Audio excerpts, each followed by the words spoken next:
Hello everyone, welcome back to the Stardew series, and today I have with me my girlfriend Sera. Heyo!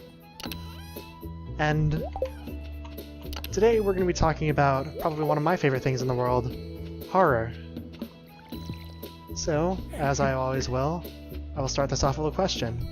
So, what do you find appealing about horror? Me personally, there's just a lot to it. It's probably one of the most thrilling ways to tell a story. I also want to give context that most of my horror knowledge does come from horror games because I scare very easily and for some reason can only handle game format versus movie format. I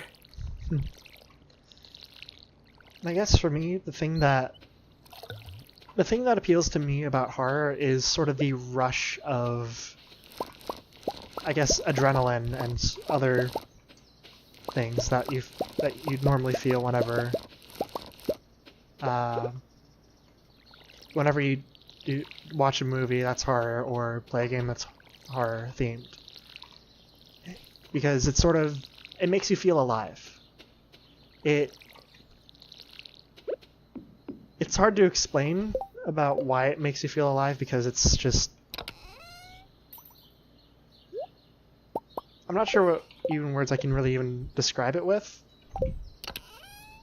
but I'm sure that quite a few people will be able to understand what I'm saying there. Yeah. It's kind of like the same reason why people go skydiving or bungee jumping.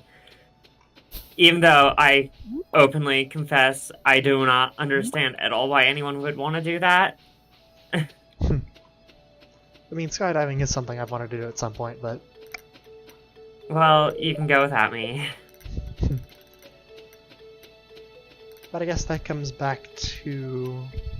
Well, this doesn't really come back to anything, but on a related note I should be saying... Fuck, where was I gonna go with that? I completely forgot where I was going with that. Something about a rush of adrenaline, making you feel alive in horror, just like bungee jumping and skydiving and stuff like that. Yeah.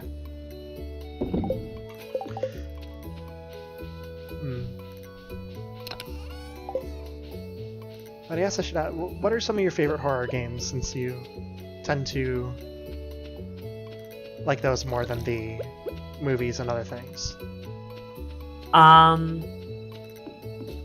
Well, ones that I'm really into would have to be, Fatal Frame, Silent Hill, and Corpse Party.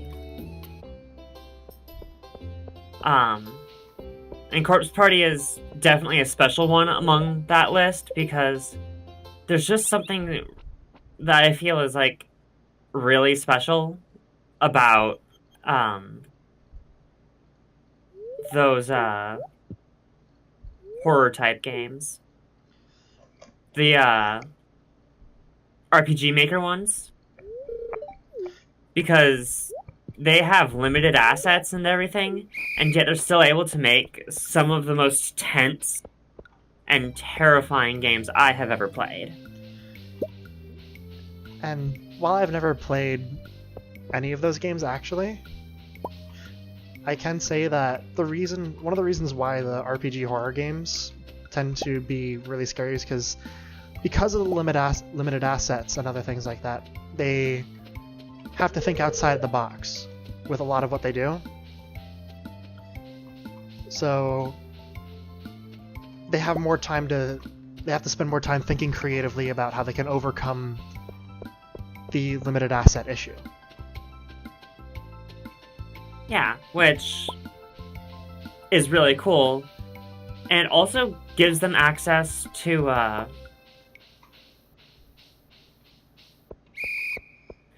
what is one of my favorite little concepts in horror as a whole. it's not something that's, big and grand and fancy. It's just something that's kind of a core staple of like horror. And that is, it's always scarier when you don't know what the monster looks like. And with those little pixel sprites, it's much harder to distinguish, what exactly it looks like. So something's chasing after you, but you don't know exactly what it is, and that makes it scarier. Yeah. And I guess something else that another aspect of horror that comes in from RPG horror maker games typically is the dialogue between characters. If you can... Yeah, because they have to focus a lot harder on the whole story of everything. Yeah. For the horror aspect. Yeah, and the thing about that is that when you have to focus on the dialogue, it develops out the characters, and whenever you start to relate more to a character, the more you kind of feel whatever they're feeling in the moment. So if they're scared, you tend to become scared along with them. Because making something scary isn't easy. Because fear on its own is very subjective. I guess it's what a lot of people do whenever they're making something related to horror is that they go for more... They try to mask tension as fear. So say, for example, I'm more or less repeating a video that I watched a while ago. I'll put that video in the description, but it was a video on Metroid Fusion and how it creates fear. And anybody who knows about Metroid Fusion, they will know that whenever the build-up leading to the reveal of the SA-X was really well done. Because you're going in there, you don't know what you're getting yourself into, because you just kind of... You were told that there is an explosion on this research station near SR-388. Where you just... Well, at that point, you're already on the station. Yeah. But... You're told that there's an explosion in the storage bay where they were keeping your suit that was covered in the X virus. Yeah, the X parasite, not the virus. Wow, and I call myself a Metroid fan.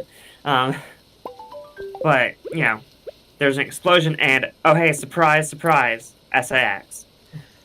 And the thing is about that, it's not so just immediately SA-X. They build up to it over time.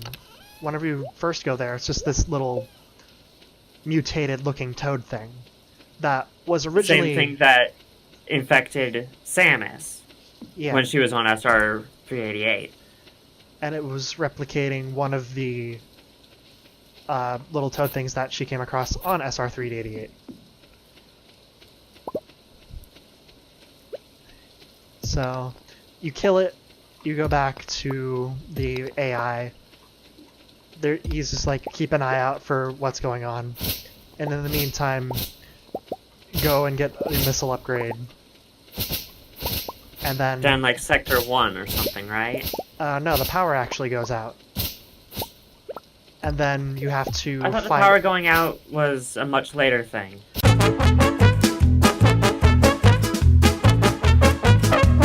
Sorry about the cut. I have been getting way too many calls today. Yeah. Honestly, kind of weird. Yeah. This one person has been calling me nonstop, and I have no idea who they are, so I'm just going to keep ignoring them. But anyway, back to the topic. So, the power goes out, and you have to break open a hatch on the wall. And you are more or less going through a sequence of various other rooms to find out what caused the power to go out. And it turns out...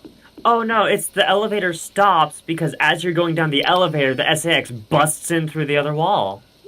Actually, no. This is a completely different segment. Oh. I thought that was like the first time we actually get to see the SAX when it busts through the wall, turns towards the screen, and it gives like the show of the face. Yeah, but this is something else. This is I'm talking about the part where you're getting to the Morph Ball Guardian. Oh, that thing. Yeah. Yeah. Like, you get to it, and you think, oh, this must have been what was causing the issues. So then, you get the Morph Ball, you're told to go down to Sector 1, which is the SR3D8 recreation. And after you do that, there's an explosion from the wall, and there's the SI-X. So you're there flipping your shit because you thought you just took care of the threat that came out from the storage bay. From the storage bay, because you thought it was the Morph Ball Guardian that you just fought. And which, fun fact, that's actually a boss that is in, I want to say it shows up in, Samus, or Metroid 2 Return of Samus. It does. Both in... Actually, in all three variants of it. The Game Boy version, AM2R, and the remake for 3DS.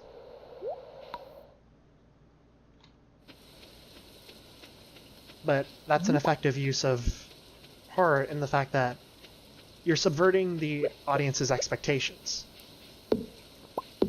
Not to mention, seeing that blank stare from behind that visor is creepy as hell.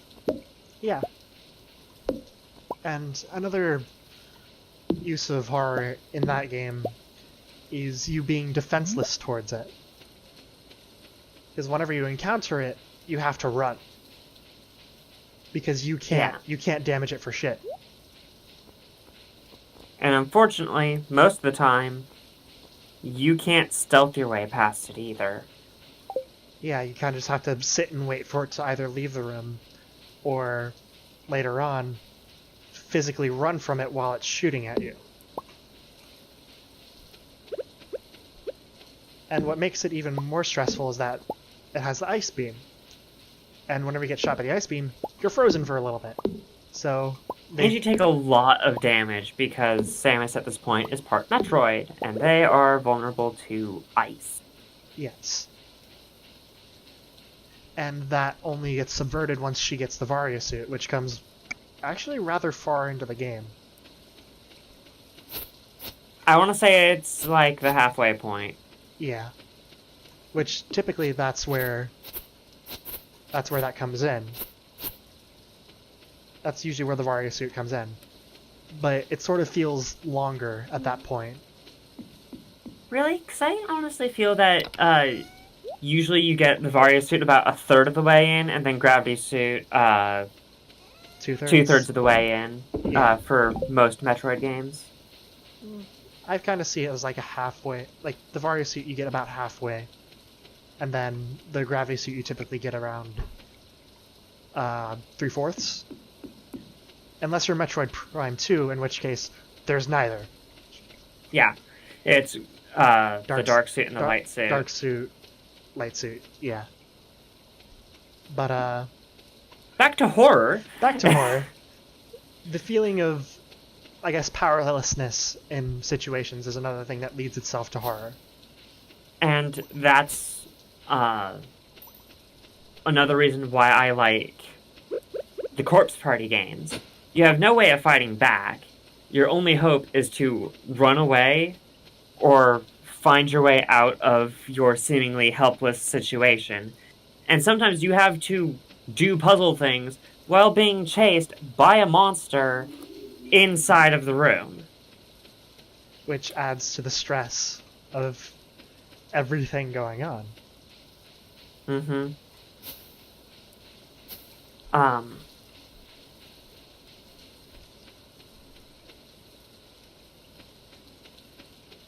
But yeah.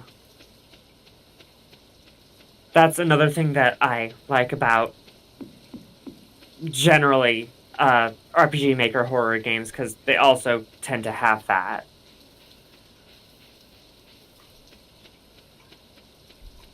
Although I will say, I kind of like how Silent Hill did it, where you can fight the monsters.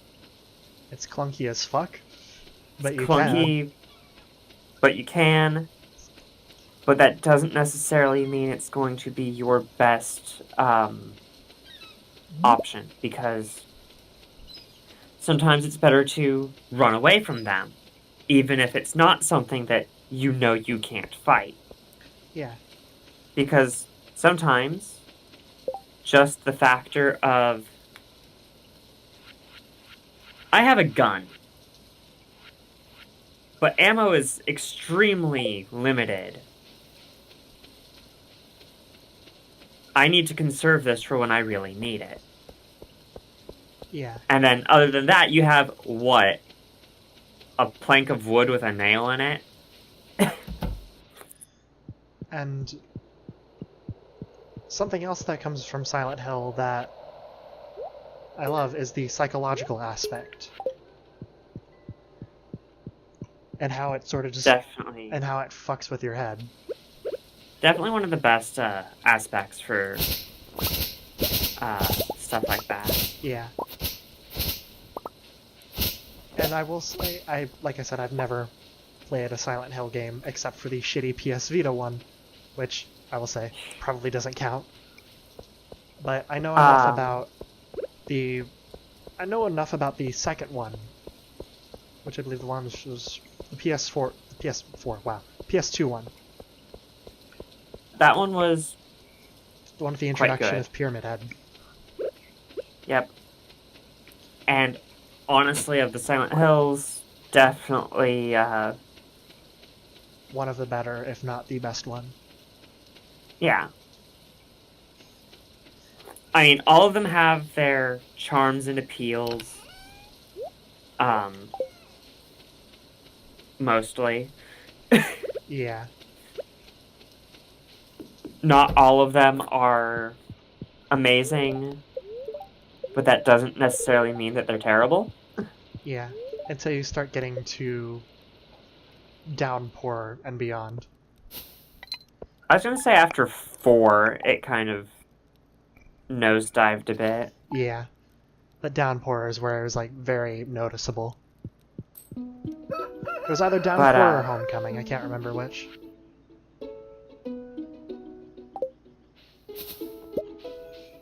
But either way, what matters for that is, I think what happened there is just that they forgot what made Silent Hill scary. Yeah, and that comes back to the psychological aspect, where things represent other things within the game.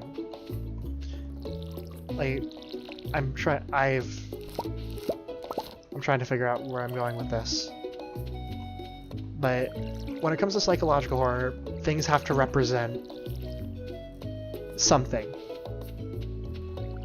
I'm trying to think of a game that I've played that is psychological that I can remember, and I can't think of anything off the top of my head, but... Well, one that I can think of off the top of my head, that I haven't played, but definitely kind of gets in that psychological horror area.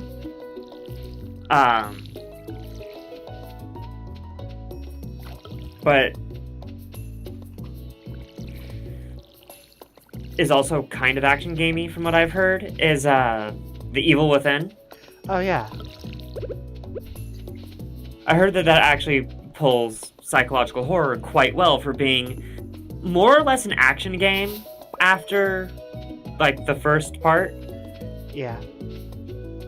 But it's, action horror, which can be done well, or can be done poorly. From what I heard, there's not really an in-between. What's that? I said there's not really an in-between whenever it comes to action horror being good or bad. Yeah, it's either really good or it's pretty crap. Yeah, which is sort of what Silent Hill turned into. It sort of became the action horror that was really bad. Whereas Resident Evil kind of started going down that route. Well, Resident Evil was that from the start. It was always kind of action horror, but it once it hit 5, it started leaning more towards action. Yeah. And less horror. Then there's Resident. And that's the point that I was making. That the action part started to take over, and that's when the series kind of hit a decline until 7. We see the same thing happening with Dead Space. Yeah, but that's also... 1 was a massive hit. It was glorious. It was action-y. It was gory. It was terrifying. It was everything you want in an action horror game. But as the games got further down the line, 2 was a little bit more action-y. Still very good, though. That was before EA... pretty good. That was before EA stuck its hand in and ruined everything. And then 3, which I have a friend that she'll swear that 3 is, like, the best. But they're wrong. I wouldn't say she's wrong.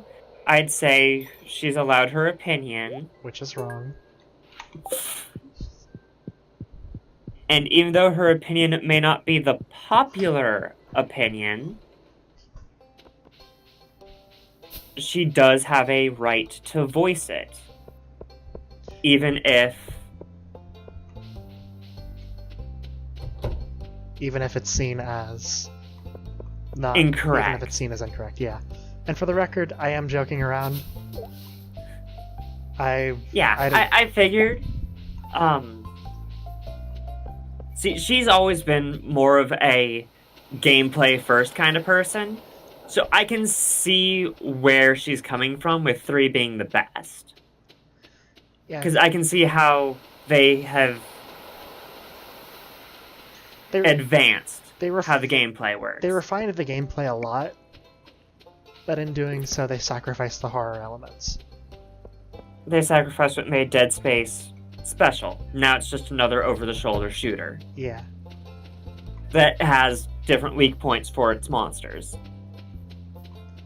Which was a thing that I liked. Because it helped make the necromorphs more terrifying, because it's just like, these things clearly are truly alien to us. They may have spawned from people, but they are monsters that, don't resemble anything of their former selves. Yeah. And that sort of leads into another topic among horror, which is paranoia. Dead Space 1 and 2 hit paranoia really well. The main aspect is the necromorphs. Because whenever you kill one, well, quote-unquote, kill one, you never know if it's actually dead. Because whenever it's laying there, it could just be playing dead, and whenever you walk by it, it could attack you again. Which makes you really paranoid about making sure that they're fucking dead. Which is why a lot of horror game players have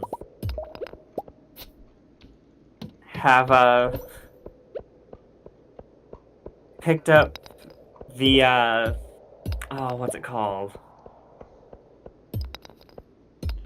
Just the idea of double tap. Yeah. And stomp on everything. Make sure there's it's something that's dead. lying on the ground. I didn't kill that. Pop. Oh, it didn't move. It must be dead. Or pop, it got up. It's alive. Yeah. Oh, crap, it's alive.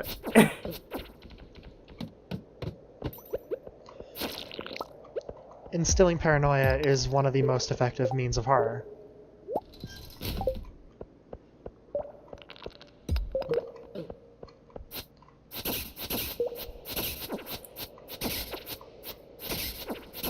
But, one of my favorite genres of horror, and you can probably guess where I'm going with this, Sarah. But one of my favorite genres is Lovecraftian or cosmic horror, which plays on the feeling of insignificance, the feeling of not necessarily meaning much in the grand scheme of everything. Because there are things that are so much bigger than you that mean more to the universe as a whole, and will have a greater impact than you could ever amount to in your entire life.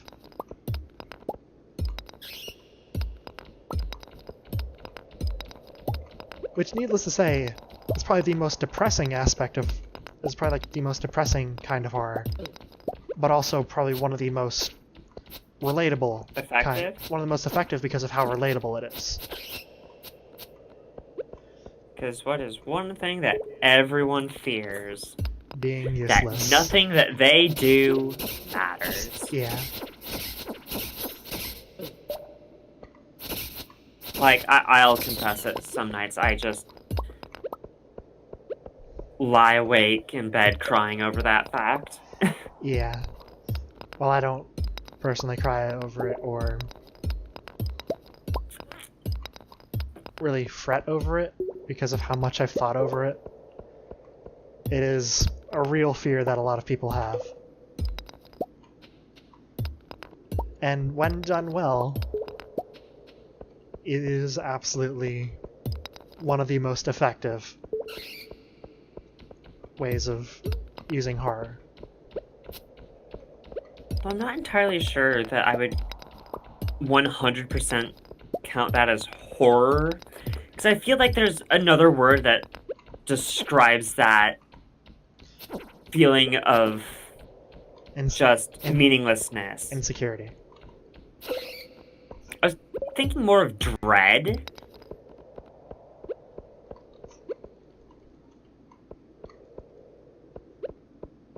But,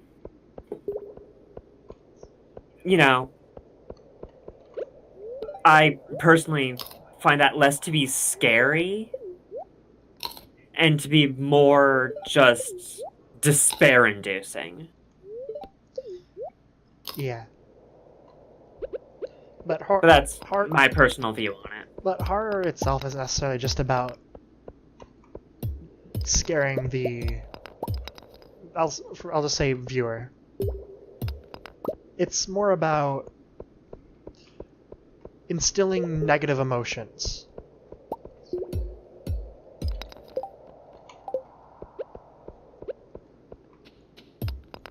If that makes sense. It does. Sorta.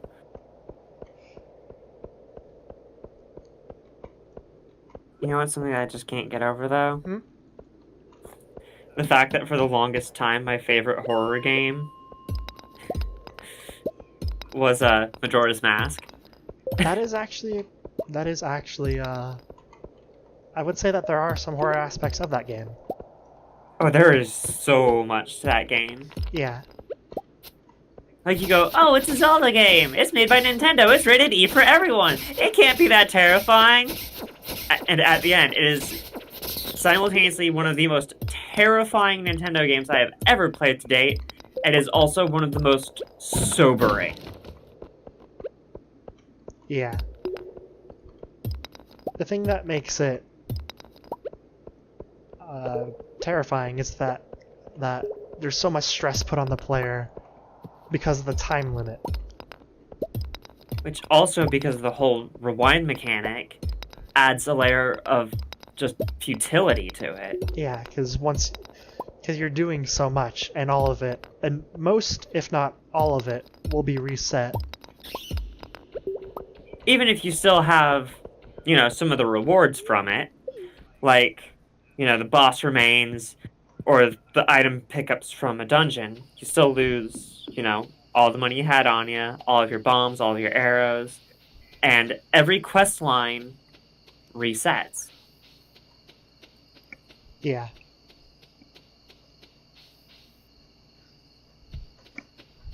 It also kind of makes you think about how,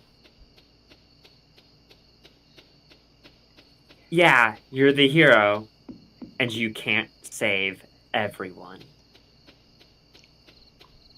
Yeah.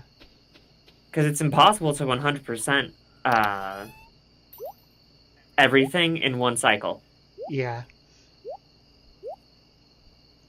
Otherwise speedrunners would be doing it. Yeah. Which means something bad is happening to someone somewhere.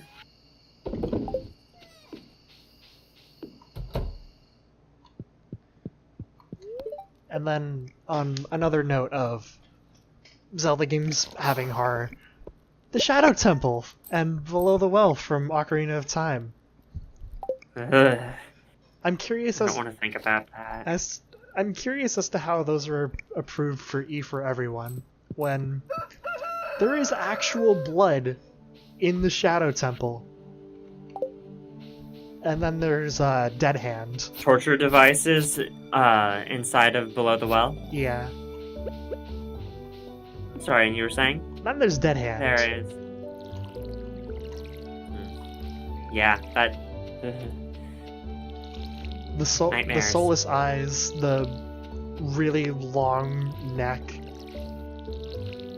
the lack of hands on its body.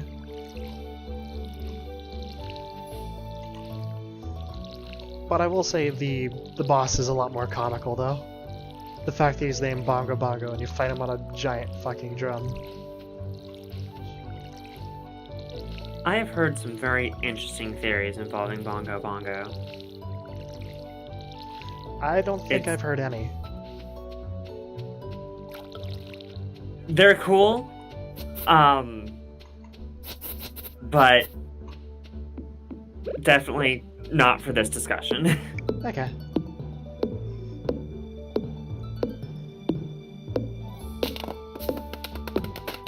I'm not really sure where else to go. Because we kind of hit a lot of topics.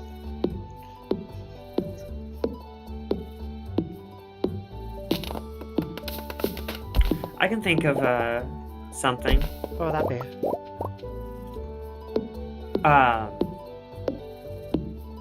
Jump scares.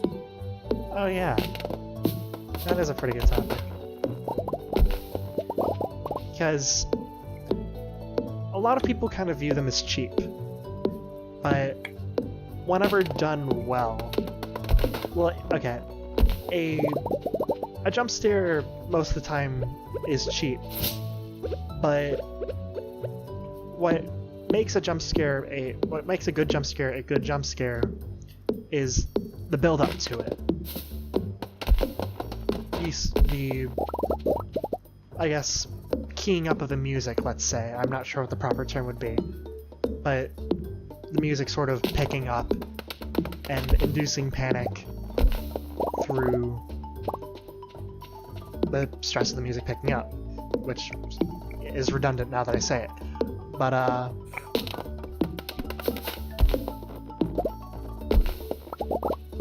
wouldn't sweat it too much. Yeah.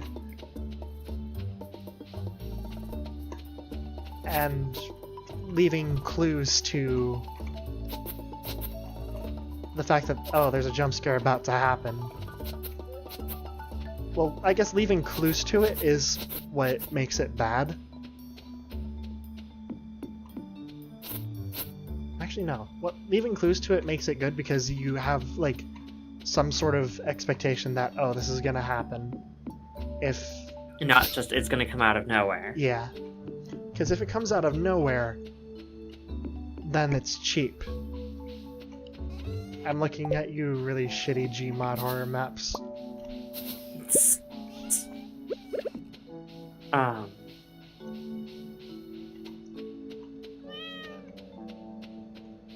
But here's a fun little thing that I think you might enjoy to some degree. What would that be?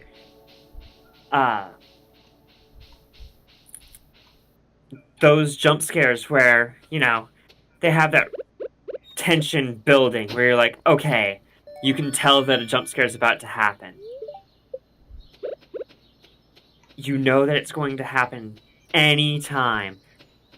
And it never happens. And the tension drops. It seems like, oh, nothing happened at all. Bam! Jump scare. That's another example of subverted expectations. Yep. And I'll confess, I personally am not a fan of jump scares because I, again, scare really easily.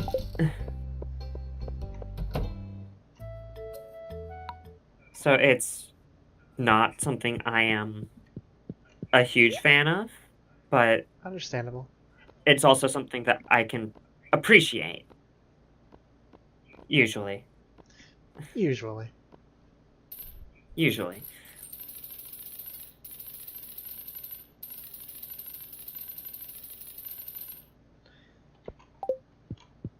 But, I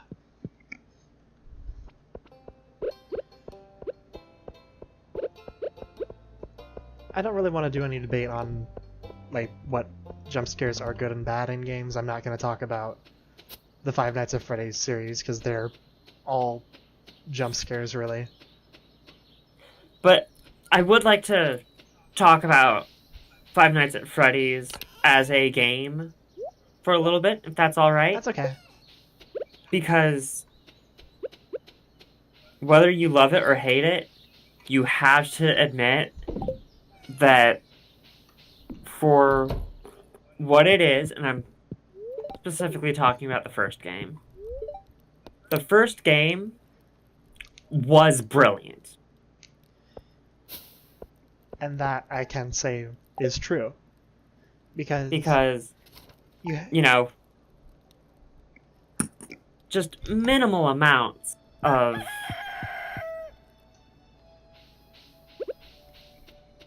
almost nothing moves in that. There's very few things that you actually ever get to see moving in that game. It is a game almost entirely constructed of still pictures or models, and it manages to be, you know, one of the biggest hit horror games of when it came out. So that was back in 2014, 2015? God, was it really that long ago? I think so. Like, wow. Totally didn't see that one coming. I mean, like, I did, but, like, you know what I'm trying to say. Yeah. But my favorite little bit about the first Five Nights at Freddy's is more than just, you know, oh, it's a horror game with very few actual moving parts. And it's not just, oh, it was the creator's, like, last hope for game making. Which, I honestly think that's cool, that it was his last hope. Sort of like how... And it became such a huge hit. Sort of like how Final Fantasy was Square Enix's last hope. And now, exactly. Now there are 15 of them, and let's not get into that. Yeah, let's not. But what I think is honestly a really good thing for horror in that game was Golden Freddy. Because that's something you didn't expect. It was... Not only was it something that you didn't expect, what I like about it is it has an element of mind screw. You know, you get the Golden Freddy jump scare, and what happens? He's just sitting there.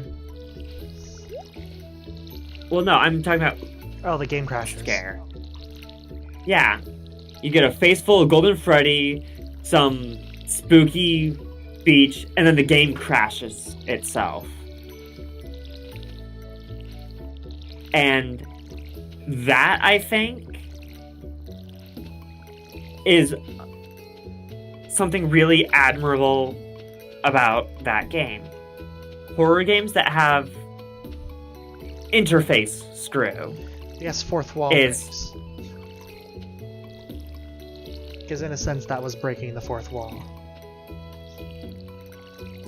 I'd like to say yes and no.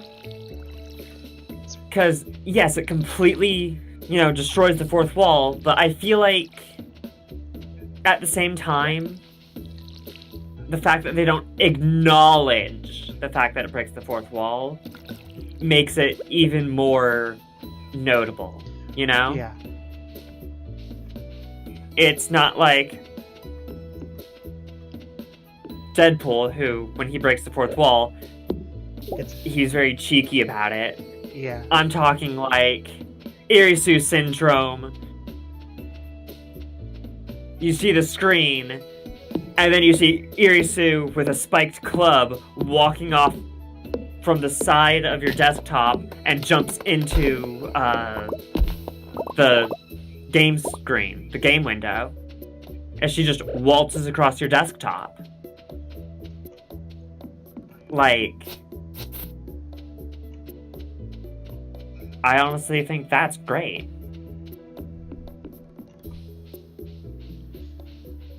And another aspect about Golden Freddy that was really well done was the fact that there's literally no explanation whenever he shows up. Like, he just kind of shows up, you don't know what to do.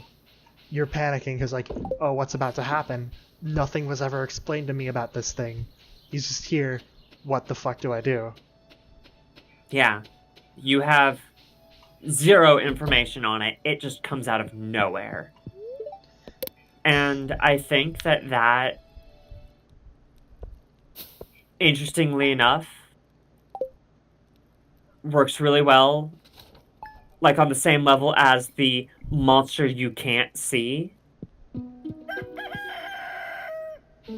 Like, the monster you can see but know nothing about, I feel is equally as scary as the monster that you know about but can't see. Yeah. Because, like, if you're walking around and you see this thing just peeking around corners, or, like, you turn around and you see something moving just out of sight as you barely catch a glimpse about it, and you don't know anything about that thing, but you've seen it, it's a lot scarier than,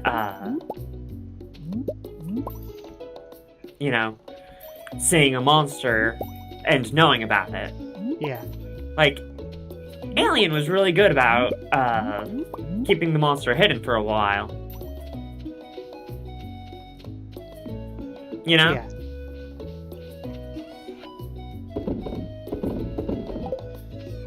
But, back to Five Nights at Freddy's. Right, sorry. It's okay, don't worry.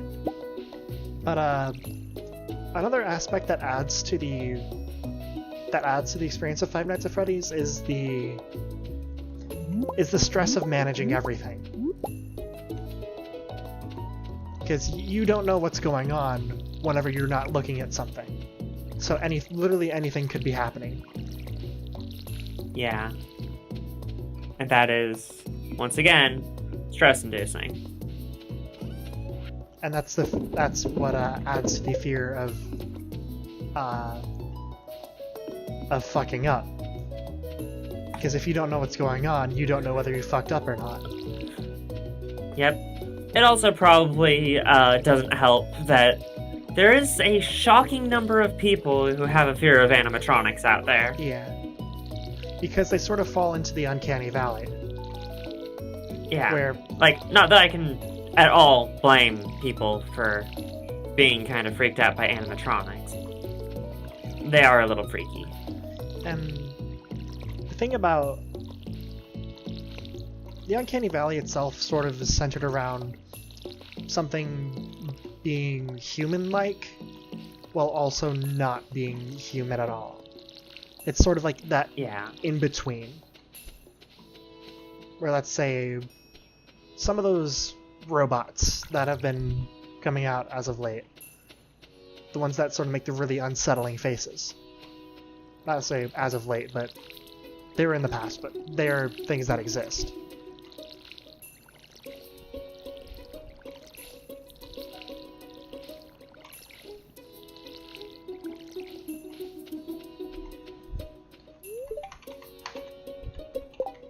But, I guess that's kind of why so many people get spooked by mannequins. yeah. Because, one, those things aren't usually supposed to move. And, two, they can sometimes fall into the uncanny valley. And the most famous example of... you know what it is? The most famous example of mannequins was Condemned Criminal Origins, where you're in a building and there's just these mannequins that are following you and move whenever you aren't looking.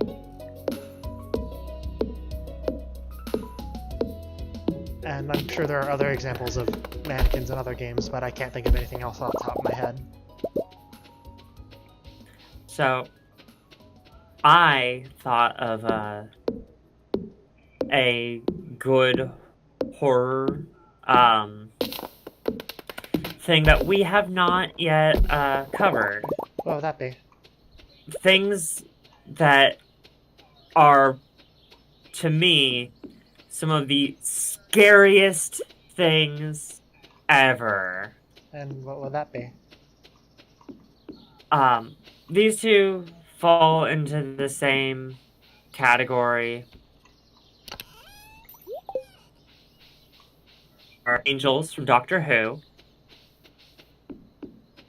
And, SCP-173. yeah. That thing.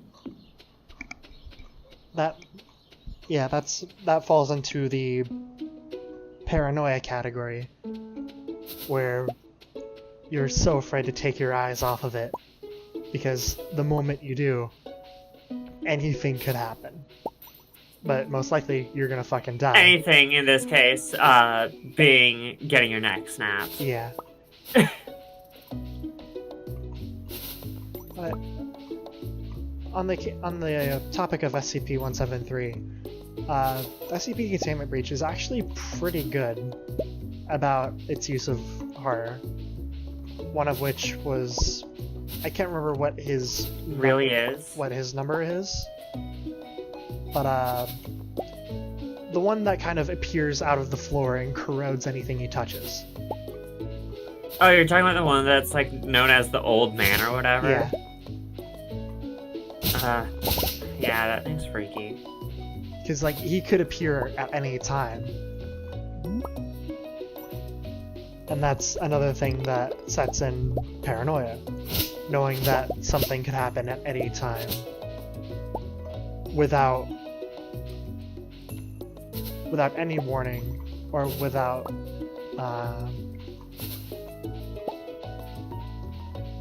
it can happen without any input from the player.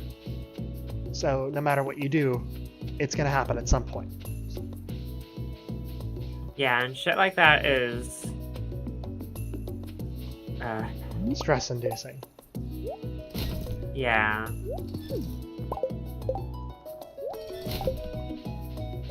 But like, I'm sure I've mentioned that I am bad with horror, so yeah. Stuff like that, I'm no good with it at all. yeah. And not everybody is. And horror certainly isn't for everybody. But it's as effective a medium for telling stories or for giving experiences to people as anything else, really.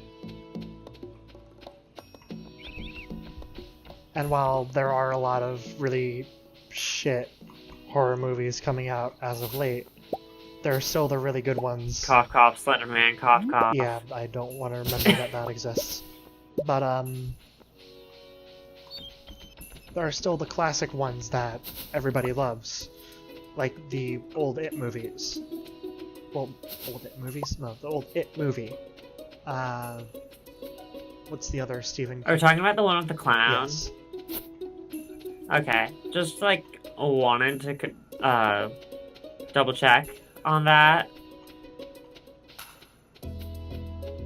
You know? Yeah.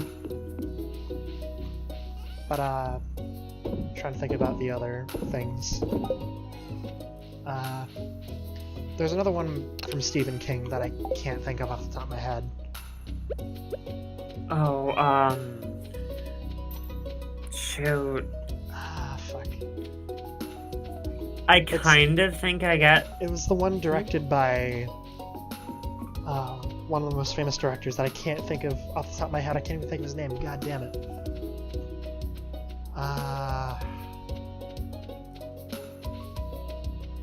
I'm sure it'll, like, come to you eventually or whatever. Yeah, probably will.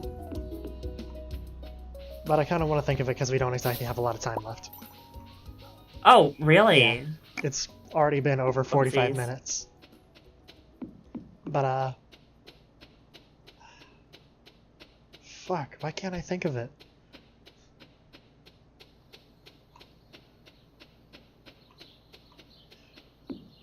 It's the one that takes place in the big grand hotel, and the main character is the writer who keeps getting stressed over what he's doing, and he breaks.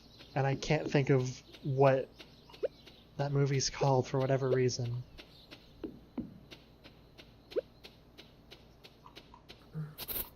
I'm actually gonna look it up quick. I'll do a quick cut. Alright, I looked it up and I figured out what it was. It was The Shining. Okay, so, like, I kind of thought that might have been it, but I wasn't sure and didn't want to say it and come off sounding like an idiot. It's okay, don't worry about it. But the aspect of horror of that makes it terrifying is that you know that this guy's gonna break at some point, but you don't know when that point is. But I actually haven't seen The Shining. neither have I, but I know enough about it. But I guess that's where this episode's gonna end. So, Definitely an interesting note to end it on. yeah. But that's it for this episode, and I hope you enjoyed being on here, Sarah. I did. That's good. Please invite me back sometime. Oh, you will be coming back. And yeah, that's it for this episode. So, if you have any suggestions for future episodes, be sure to leave them out in the comments below, and I might pick your suggestion. But anyway, that is it for this episode, and I will be seeing you all in the next episode. Peace.